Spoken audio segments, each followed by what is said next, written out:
everyone, and welcome to the next video in the Midlife Chapters series. Now, in the last one, we talked about patterns. And we did say that there has to be the change. Once you notice the pattern, then you can take small changes, small steps to change the pattern.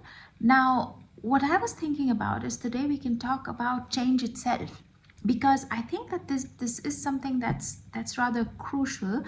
And I don't know about you, but I know for myself and for working with my clients and talking to other people, is that change always seems very, very hard. And I wanted to talk a little bit about this, about why change seems to be so hard to do. Now, we think that change is directly related to our willpower, to our discipline. And we think that, okay, if we cannot change something, it must mean that we are not disciplined enough, that we don't have the follow through, that we are lazy somehow. So we have a narrative, a whole narrative that's going in our brains, right? But, and this is the truth, and I think neuroscience is also proving this with recent researches, that change is hard because it is wired into our bodies. And our bodies are made to function in a way that is there to keep us safe. Evolutionary, our bodies are meant to keep us safe. We are here to survive, right? It is only many years later, thousands of years later, that we have learned to thrive. Now, we all know that the survival mode is really necessary for us to live our lives, to eat, breathe, procreate, and then to die. That's the cycle that we follow. However, in our stage of our lives, that is no longer necessary. So now a change that needs to come is requiring us to rewire this pattern that we already have, that is embodied. That means that it is enmeshed in our system, in our physical bodies, in our nervous system. And this is beautifully illustrated by Dr. Joe Dispenza, who is a neurobiologist, and he works also with meditation, with raising consciousness, and he tries to see, and he has a huge database of study actually that proves that the change is requiring us to step out of the known, which is the wiring that the body that we have, into the unknown. And the known is actually where the body feels in control. And that is why change feels hard. Now, especially in midlife, for example, because of everything that we've lived through, right? And all the patterns that we have established. When a change comes up, or we feel the need to have the change, the body or the mind immediately goes into a sort of a storytelling that says, well, this is who I am, this is what I have done for so long, this is just the way I am. But, and this is the big but, if you want to make a shift in your life, whether it is wanting more peace, whether it is wanting more joy, whether it is wanting to live in abundance, whether it is wanting to really be or live a fulfilled life, and you think that the way you are leading it, and I'm assuming that that is where you are, otherwise you wouldn't be watching this video or engaging in such kind of conversations, is that you want something to change. But if you have the story, well, this is who I am, then the change cannot happen. And now for the body to step from something that is known into the unknown, this is where the work needs to be done. And this does not happen through willpower. I mean, of course, that's also part of it. But that's not the thing. You need to understand why the change is feeling so hard, because then you know how you can make that shift, how it is going to be, what the next step is going to be, right?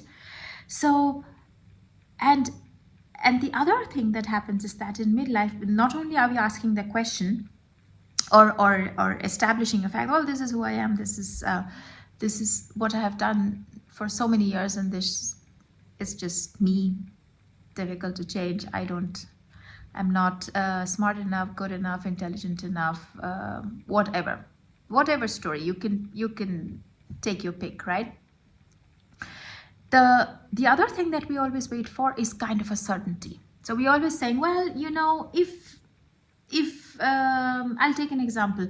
If when the weather turns good, then I'm going to start jogging to take care of my health, just as an example. Or when something else changes, then I will make the change myself. Because we are always waiting for some kind of a certainty before the change. And now this is actually where the juice of the whole thing lies. And this is something that I have found out for myself. Is that we don't change because we feel certain. We feel certain when we have begun the change. So it's not that through the change our certainty is, or we are waiting for something, a certain situation, event, circumstance to happen, and then we make the change. No, we have to start the change, and through the process, while we are going through it, the certainty is going to come. You might say the certainty always is waiting for something like, well, I want to be sure. You can't be sure about anything in life. This is probably one of the hardest truths to learn. We want to be sure because we want to feel safe. Yeah, but that's not how it works. Right? So taking the first step. Now, how do you do this first little step when your body is telling you, well, I'm going to step into something that's unknown and I'm not really sure if this is safe for me? Is that you take a step that feels safe for your nervous system. And this is a very small thing, but this is how the future is built. This is how permanent change happens, that you take the small thing that your nervous system can adjust to, because now you have established a different wiring pattern in your brain, and now you take another one and another one and another one, and that's how it works, right? So, for example, if there is something that you need a change in your health, right? A very small thing, but you're constantly telling yourself, well, it is not, well, if the weather is right, if that happens, if I go with a friend, if the friend calls me, then I'm going to make the shift or make the change, because maybe the way you are right now, it is so wired in your body and in your nervous system that it feels unsafe to go out of this, to make that next step. And therefore, what you need to do is, first of all, understand why you're resisting the change, because it's not because you're lazy or anything like that, not that, it's because your body is telling you, because your body is wired a different way. So now to change this wiring, you think of a small step that is going to feel safe, right? So it could be, well, you know, it's not going to harm if I just go out for 10 minutes. It's just as an example. If we move on on the health track, and then you do that, just that. Now, consistency is, of course, key here. So you need to, because the wiring will not happen if you just do it once, obviously. So you need to consistently do this until a new pattern is established. And that pattern is just, okay, I go out for 10 minutes. And now that is the wiring that has happened in your brain, right? So and also the certainty that you're going to feel, because you think that, okay, I made this change and it feels okay, it feels all right. And after a few times when you do this, when it is repeated, and you're going to feel quite certain with this, and then maybe your body and your nervous system is ready to take the next step.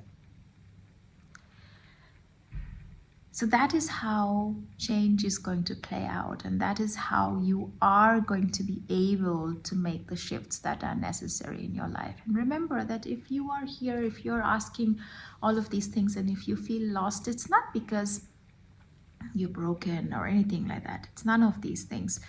It's really a process of waking up, right? It is really, we are on this path. We are on this path of making some shifts in our life that are going to lead us to where we want to go. So I hope that this has helped, and as always, please like, share, subscribe, and I'm going to catch you in the next episode. Until then, remember, your next chapter starts now. Take care. Bye bye.